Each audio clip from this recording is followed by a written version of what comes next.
I'll just right click and take an emitter fountain, and today we will cover the mass mod in Unreal Engine 5.3. So this is fountain I have, and we have the random mass.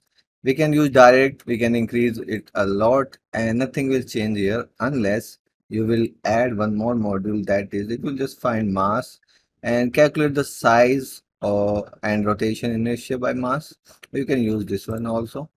So now if you will take this, you can see the size of the particle increase depending on the mass. So if you have the lower the mass, you will have lower the size.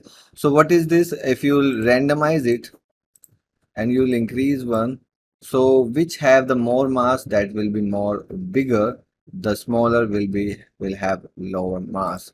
And you can choose here the properties, like if you want wood, if you want steel, if you want paper, anything you can use from here. And if you want that for the mesh, you can calculate that mesh size also. Okay, so this is actually affect that thing, and it will behave like that, the motion on everything.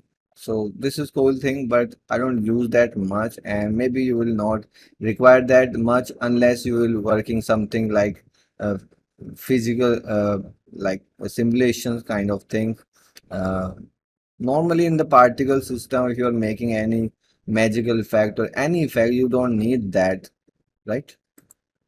So this is that's that's it. There's three options. You can unset it, you can use direct value, and you can random value. So that's it.